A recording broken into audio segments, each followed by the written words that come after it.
the big difference in user behavior between crypto natives and quote unquote Web2 users is the fact that crypto natives they mostly engage with Web3 products and services to basically earn, for those incentives. Whereas Web2 users are actually used to spending money for experiences. They spend money for content. They are consumers. So now, basically, what Web3 builders have access to is through our infrastructure and through our distribution channels is access to users and consumers that are willing to pay money for services and products.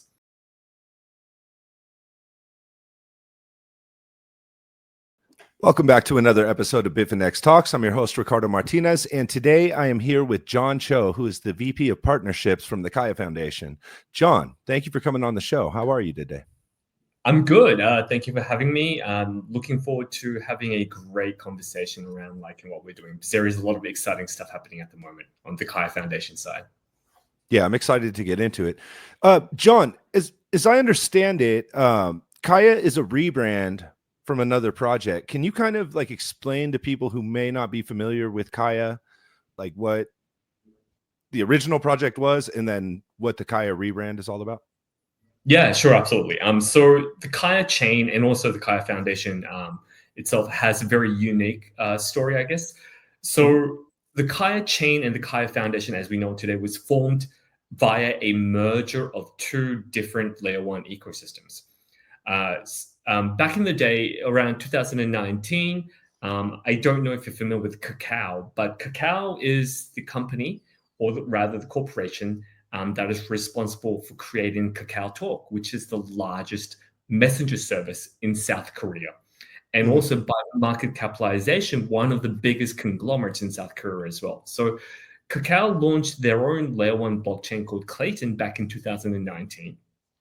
And at the same time, Line Messenger, which is another messenger service based in Asia, and Line is the dominant messenger in Japan, Taiwan, and Thailand, also launched their own layer one blockchain called Finschia as well back in 2019. So each respective chain, did their own thing. But early last year, the respective teams, got talking and, figured out there was a lot of synergies because Line's blockchain, layer one blockchain, Finschia, was actually a private chain that they had designed for their proprietary Web3 services, whereas Clayton's, Kakao's Clayton layer one blockchain was a public blockchain designed for all the builders out there. So they decided to merge because it just made sense. The team on the Clayton side, which I am originally from, was well versed in operating and maintaining and building out blockchain infrastructure, whereas the Line side, the Finschia side, their expertise lied in creating Web3 products and services. So it just kind of made sense. We merged via a governance proposal, which passed and ended up forming one of the biggest layer one ecosystems in Asia. And the mainnet was launched in last August, and we've been building together ever since. Where you guys have merged now and created the Kaia project, what direction are you guys taking both of those projects, going forward? Yeah, so I think, if you've been in this space, long enough, you might have noticed a shift in kind of narratives. So especially, I think I would say, the past 12 months or so, there's definitely been a shift in focus from, building, focusing on and devoting a lot of resources on building tech to users and distribution channels. Again, of course, tech is the most important part of everything we do. That is kind of the foundational underlying, layer of that makes everything we do possible. But that said, I think the industry and the people in it have matured enough to understand that it's no longer a situation where if you build it and they will come. You need the users and you need the distribution channels. And when Kaia launched last year, obviously one of the big kind of differentiations and value propositions that we had was access to Kakao Talk, again, the biggest messenger service in South Korea, and Line, the biggest messenger service in Japan, Taiwan, and Thailand, because both ecosystems combined have a MAU of around 250 million and a registered user base of almost 1 billion. So our mission was very clear. That said, it's not an easy mission, but it's very clear, which was to have to these distribution channels. But these distribution channels being Web2 touch points, we had to kind of like, be smart about how we wanted to integrate the infrastructure into our Web3, environments and communities and ecosystems. So basically what we did was back in January, like literally, it's just been a little over 3 months now, launched our MiniDApp infrastructure. Not too, different to what Ton did with Telegram. So builders now have the ability to build and launch their dApps within the Line Messenger environment, giving them basically instant access to around 200 million users MAU worldwide. It's interesting that you brought up Telegram, because they're also, looking towards crypto as like the future. Do you expect this trend to continue with these like very, very popular messaging apps, that they will start implementing Web3 features and things like dApps and stuff of that nature? Yeah, no, I do. The thing is, and I'm just going to respond to that with an anecdote. I had this conversation with a very experienced builder. He's been building this space for a very long time. One of the first developers on Ethereum, one of the first coders to use Solidity. So he's a very well-respected builder, especially within the Ethereum community. And we got talking. He was interested on building on Kaia, and his kind of like first out of the gate, his first comment to me was, "I don't care about grants. I just want users." So I think that's where a lot of builders' mindsets are these days. They understand it's now, yes, like I said before, tech is important, but it's not just about the tech. You need people that are willing to use your tech, to use your products and services. Because if you have users that use your products and services, that will in return allow you to build business models around those engagements. And then that in return will give you, hopefully, a sustainable business model and revenue stream. And I think that's, again, the mindset that builders have these days. They understand, a business model or a revenue stream that's oriented around tokenomics is not sustainable necessarily.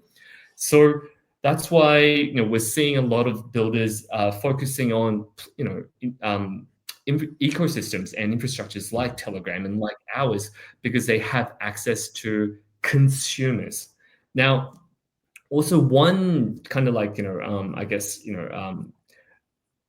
big differentiation that I want to kind of like, put out there is with Telegram and Ton, I think there's a bit of a fallacy where a lot of people like, talk about how, Ton is helping onboard, Web2 users into, Web3. But ultimately, when you actually look at the user base, it's mostly crypto natives that, engage with Ton and Telegram, not, quote unquote Web2 users. Whereas on the Line side, it is literally like your grandmother, your dad, your mom, your sister, and so on. So it's literally, mainstream Web2 users. So the big difference in user behavior between crypto natives and, quote unquote Web2 users is the fact that crypto natives they mostly engage with Web3 products and services to basically earn, for those incentives. Whereas Web2 users are actually used to spending money for experiences. They spend money for content. They are consumers. So now, basically, what Web3 builders have access to is through our infrastructure and through our distribution channels is access to users and consumers that are willing to pay money for services and products, which in return, again, will allow builders to create sustainable business models and revenue streams. And we're seeing that with our MiniDApps right now. So just to kind of wrap up my answer to you, like the highest grossing MiniDApp at the moment has an ARPU, and what ARPU means is average spend per user of around $350. So that specific MiniDApp, and by the way, it's actually Bombie. Bombie is a MiniDApp game developed by the team behind Catizen, which is Okay. one of the biggest Telegram games out there. But they're seeing an average user spend of around $350, which is kind of like insane. These are figures that you don't really see often, even for Web2 games. So I think a lot of Web3 builders are finally realizing, in order to survive in this space for the long term, you need users, but not just any user. You need users that are willing to consume and actually spend money for your products and services. Yeah, I could see that being a very, very key differentiator. Are you guys like, how are you navigating the challenges of teaching Web 2, like people like my grandma or my cousin who's not into crypto? Like, how are you guys like teaching them how to deal with like these new concepts that present themselves in like Web 3 and like decentralized applications and things like that? Yeah, I mean, great question. So, for us, when we were planning, from the initial planning stages, it's very important to make sure that the UX UI was going to be as seamless as possible. So, meaning, as familiar and also as just kind of like, smooth flowing within the existing Line Messenger environment as possible. So, right now, we've created a proprietary SDK that allows builders to create really seamless UX UI experiences for MiniDApps, and that is because, like, for example, the wallet is it's all embedded within the DApp itself. Line users don't need to worry about private keys or anything, because we have a layer of abstraction that allows wallets to be tied to their line IDs. So things like that. And also, we were very conscious when we were launching the MiniDApp infrastructure to launch with services and products that will be familiar with Line users, and also services and products that will require a lower learning curve. So that's why when we launched in January, we launched with around 40 plus games. And the focus on the gaming vertical was because it's a vertical and category that everybody understands. So in terms of metrics, we're at the 3-month mark now, but we were able to accumulate around 5.6 million unique users. We're seeing the most played game is seeing like a DAU of almost 1 million users. In terms of on-chain metrics, we are now, as of I think 2 weeks ago, officially the most active EVM chain. Wow. Yeah, it's crazy. So I forget the exact number, but our DAU, so in terms of just like active wallets, our DAU was at around, I would say, 5 million, and our transactions per day were around 8 million. So we were right behind Base, but now we've surpassed Base to become the most active EVM chain. So that kind of goes to show you, the choices that we made in terms of the UX UI and also the vertical were the right choices, because again, it was something very familiar and that didn't require a learning curve. That's why I think we were able to onboard a lot of users. Yeah, that's actually very, very impressive that you guys have surpassed Base and every other EVM chain to become the most active. That's quite the milestone. With Kakao Talk and Line, like before the two blockchain projects merged and became Kaia, were those two apps, like, did the users ever interact with each other, or were they kind of siloed off? And then like now that Kaia is offering like dApps and Web3 stuff for both of those user groups, like, are they interacting with each other now, or is there like a language barrier like between Japanese users and Taiwanese users and Korean users and that kind of thing? Right. So the Kakao Talk ecosystem and the Line ecosystem are completely separate ecosystems. Okay. So yeah, there isn't much interaction, or there is no interaction between the two user bases.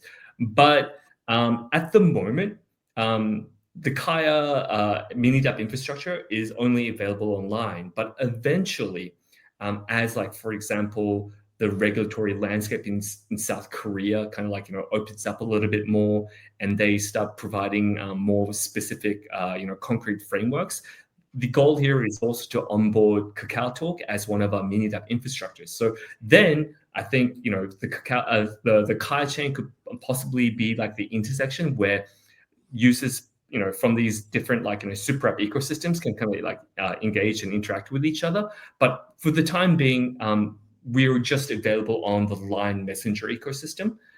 So they're separate. But as it's going off on a bit of a tangent, but it's still related to your question.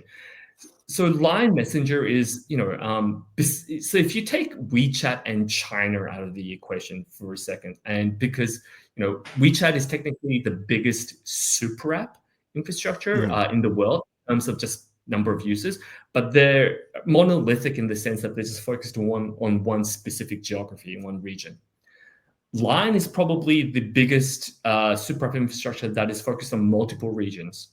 Now, the reason why you don't see many these kind of like super app infrastructures that are made available in multiple regions is because it's very difficult to provide a consistent user experience. If you look at Line Messenger right now, the services that are available in Japan are different to the services that are available in Taiwan and Thailand. That's because the regulatory landscapes are different in each country and region. So the variety of services that are available has never been consistent. The MiniDApp infrastructure that we've built together with Line is Line Messenger's first globally consistent infrastructure and service. So regardless of region that you use Line Messenger in, you will have a consistent experience on the MiniDApp using the MiniDApps. So I think for Line, and you know, I think they've realized, you know, in order to be able to provide a consistent, you know, level of service, quality of service, and variety of services for all their users globally, Web3 infrastructure can play a key role in that. And also going by just the success, just, you know, just purely just by the metrics, I think Line are looking to, they're really committed to making this super successful and expanding out, like, you know, availability to all their users globally. Nice. And then you mentioned that you guys have like made an SDK so that a bunch of developers can build on top of Kaia. Like, what kind of dApps and stuff are we seeing emerge from the Kaia ecosystem? Yeah. So like I said before, we do have a proprietary SDK that we built, and it's this SDK that allows a really seamless UX UI. Now, the SDK is not open yet. You have to be whitelisted in order to gain access to the SDK, but we have an application website which builders can go to and submit an application to access the SDK. So that said, we've been seeing a lot of interest from a variety of builders and across, like, you know, different verticals. Strategically, you know, we launched with initially with games, with a focus on games. So right now we're seeing a lot of interest from gaming builders, game builders, and, you know, gaming studios and so on. And also the quality of the MiniDApp games that we're seeing launched on our infrastructure is definitely different to the kind of like existing hyper casual, like tap to earn kind of experiences. So these are games that are like mid-core to hardcore, that have levels of progression, the fidelity of the graphics are comparable to like native mobile games. So they're like actually high quality games rather than high quality games that you actually want to play and you want to kind of continue playing, right? That's why we're seeing so many users actually spend money to like buy in-game items so their characters can progress and so on. So we're seeing a lot of interest from, like, you know, really professional, you know, experienced game builders from the Web2 side that are looking to kind of like, you know, implement Web3 features to enhance gameplay. And also, one cool thing we're seeing is different to like existing MiniDApp infrastructures out there, is that we're seeing a lot of interest from existing well-known IP. So like Japanese anime IP, you know, existing gaming IP. And that's something that I think other MiniDApp infrastructure didn't see. And it's because the Line infrastructure and the Line name is so well known in Asia, and it's a trusted entity. So I think that's why existing IPs are comfortable with building within this environment. Now, that said, we are looking to expand the variety of dApps that are going to be available on our MiniDApp infrastructure. So we've started out with games, but with the next round of MiniDApps that we're being onboarded, we have a new renewed focus on consumer DeFi. We believe there's a massive untapped opportunity with the Web2 user base that is online, because that is untapped liquidity. If you look at our industry right now, there is a bit of a liquidity squeeze. Because it's kind of like the same liquidity just rotating in and out of tokens and protocols and so on. I don't think there's been a concrete expansion of liquidity.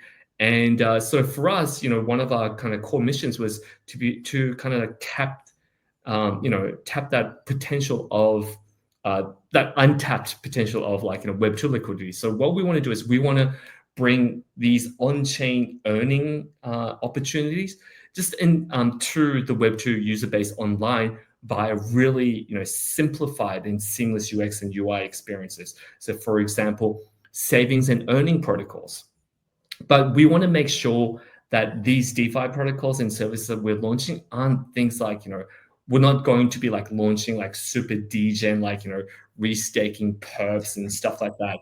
It's going to be very simple, clear, relatively safe, earnings and savings apps that people can stake their stable coins and earn a safe kind of 4 to 5% annual, because that beats any kind of savings or checking account from any kind of bank, traditional bank. Yeah. Okay, cool. And then with you guys being an EVM chain and there being a proliferation of other EVM chains and cross-chain bridges and things like that, are you guys linked to any other ecosystems within Web3? So I guess you could say, we're integrated with all the major bridges out there, Stargate and Wormhole and so on. But in terms of actual, ecosystem, collaborations, no, I wouldn't say there wasn't an example of a specific, instance where we collaborated with a separate ecosystem. But that said, the goal here is to really be able to position ourselves as kind of the de facto Web3 infrastructure for builders that are looking to access the massive potential of Web2 users in Asia. So that said, we are definitely open to collaborating with other layer 1s and layer 2s out there. And because we are EVM compatible, actually we're EVM equivalent, I think the technical kind of aspect of collaborating is the barrier is a lot lower. So, we have not yet collaborated, really, really a deep and, deeper kind of manner, but we are definitely open to it because I think I believe that we would be able to provide a lot of user acquisition opportunities and distribution channel opportunities for other ecosystems out there. Okay. And then you keep mentioning Web2 users and how Line has a very, very established ecosystem. How many users would you estimate are using Line within the various countries that it operates within? Yeah. So Line is the dominant and primary messenger in Japan, Taiwan, and Thailand. And right now, most recent figures, estimate a MAU of around 200 million. So monthly active users across those 3 key regions, around 200 million. But also, Line is also very popular in countries like Malaysia and Indonesia as well. To give you a frame of reference, I've traveled to all those regions. People in Japan, Taiwan, and Thailand do not use any other messenger services. They only literally use Line. So especially in Taiwan, the Line messenger app it's not just their messenger app, but it's also their banking app. It's their payment app. It's the source of news. It's a source of content. Yeah. that 200 million MAU number in itself, because there are so many like big platforms that are out there, may not seem that impressive. But when you think about the time that is spent per user on this app, it is very, very, very impressive. And these users are like tied to Line, and they use Line every single day for hours and on end. So the level of engagement that Line users display is probably like beyond any other kind of like app out there. Why do you think like super apps have been so popular in Asia, but we haven't seen anything like that like in the West so far? I know like Elon Musk has kind of talked about like turning Twitter into some kind of super app, but why do you think like they're so Asia specific? That's a really good question, and I have thought about it in the past. But now, if you look at the, I guess, the Western side of things, you have a lot of different companies that do different things. So search, you have Google. Social media, you have like Meta with Facebook and Instagram. So I think it's because you have so many like you have different companies that dominate different verticals. So like users go to different apps for different purposes. Whereas in Asia, I think people are definitely a lot more like wanting like more like convenience as opposed to like quality of service, I guess, if you will. So they would rather use one app for everything than have like, for example, use 10 different apps that may provide a better or higher quality of service and product for that specific category. So I think it's just largely like due to just like consumer attitude and consumer behavior, and also the regulatory kind of like landscape as well. I think